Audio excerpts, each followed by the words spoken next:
പരിശുദ്ധമുള്ള മത്തായി ശ്ലീഹായുടെ സുവിശേഷം 7-ാം അധ്യായം 21 മുതൽ 29 വരെയുള്ള വാക്യങ്ങളാണ് വിശുദ്ധ എവൻഗേലിയോൻ ഭാഗമായിട്ട് ഇന്ന് വായിക്കുകയുണ്ടായത്. മാറി വരുന്ന ലോകത്ത് സ്ഥായിയായ ഒരു ജീവിതം നയിക്കുന്നതിന് അടിസ്ഥാനപരമായി ഉണ്ടായിരിക്കേണ്ടുന്ന 2 പ്രമാണങ്ങൾ അല്ലെങ്കിൽ സിദ്ധാന്തങ്ങൾ എടുത്തു കാട്ടുകയാണ് നമ്മുടെ കർത്താവ് ഈ വാക്യങ്ങളിലൂടെ.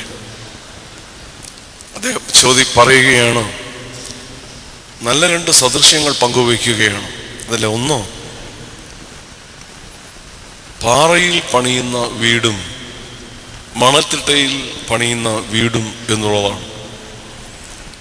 പാറയിൽ പണിയുന്ന വീട് സ്ഥിരതയുള്ളതാണ്, അതിൻ്റെ അടിസ്ഥാനങ്ങൾ ശക്തമാണ്.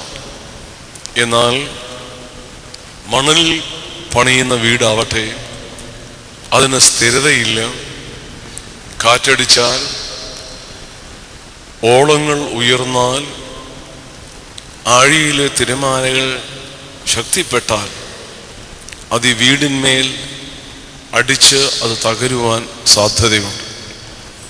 വളരെ ശ്രദ്ധേയമാണ് കർത്താവിൻ്റെ ഈ ഒരു സദൃശ്യം. മാറി വരുന്ന ഒരു ലോകം, എല്ലാ മണ്ഡലങ്ങളിലും എന്നും മാറ്റങ്ങൾ നടന്നുകൊണ്ടിരിക്കുകയാണ്.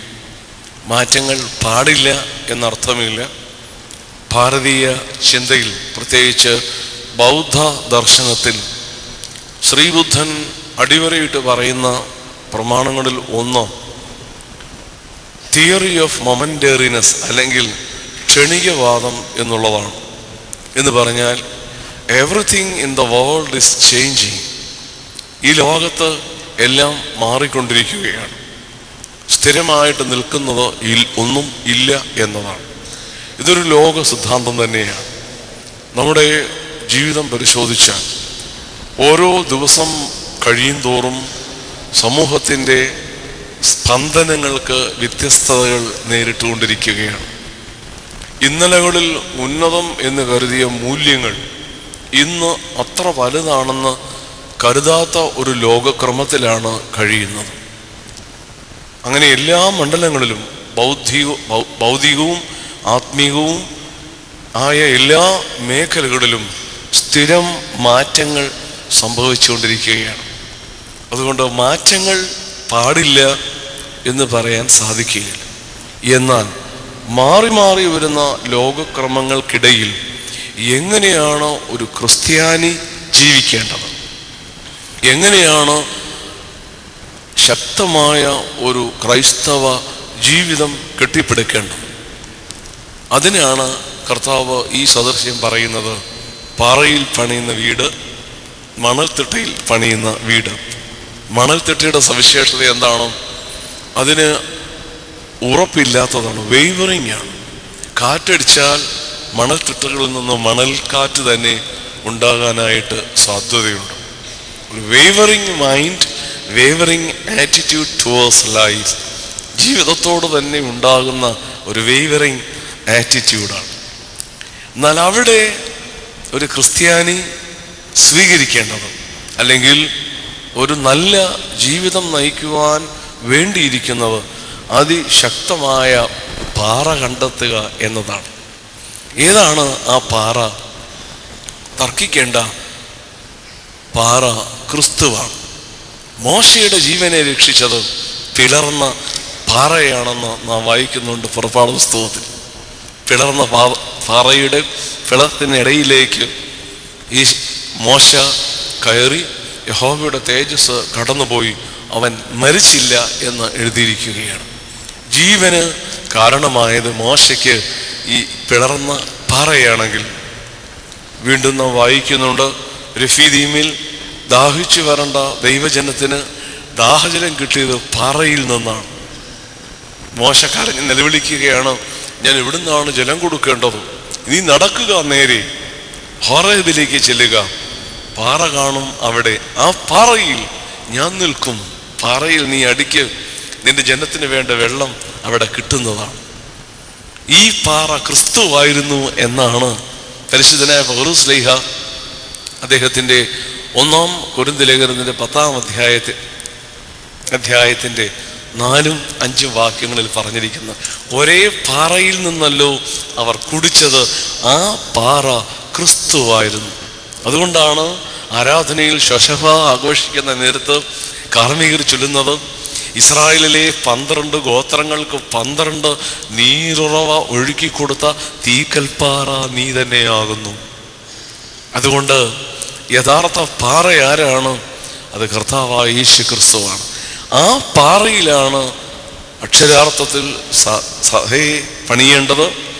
ആ പാറയിലാണ് യഥാർത്ഥത്തിൽ ഭവനം പണിയേണ്ടത്. അതുകൊണ്ടൊരു ഉറച്ച ക്രൈസ്തവ ജീവിതത്തിന് വേണ്ടത് എന്താണ്? ആദ്യം യേശു ക്രിസ്തുവാകുന്ന പാറയിൽ ജീവിതത്തെ കേന്ദ്രീകരിക്കാനായിട്ട് ശ്രദ്ധിക്കുക. അല്ലെങ്കിൽ മാറി മാറി വരുന്ന ലോക സിദ്ധാന്തങ്ങൾ, മൂല്യങ്ങൾ, ചിന്താധാരകൾ, അതിനനുസരണമായിട്ട് ജീവിതത്തിൽ താളപ്പിഴകൾ, തകർച്ചകൾ ഉണ്ടാകാനായിട്ട് ഇടയുണ്ട്. അതാണ് കർത്താവ് പറയുന്നത്, പാറയിൽ വീട് പണിത മനുഷ്യൻ്റെ സവിശേഷത. കാറ്റടിക്കട്ടെ, കാറ്റടിക്കാത്ത ലോകം ഒരിക്കലും ഉണ്ടാവുകയില്ല. ഓളങ്ങൾ ഉയരട്ടെ, ആഴികളുണ്ടെങ്കിൽ ഓളങ്ങൾ അതിശക്തമായിട്ട് ഉയരുന്നതാണ്.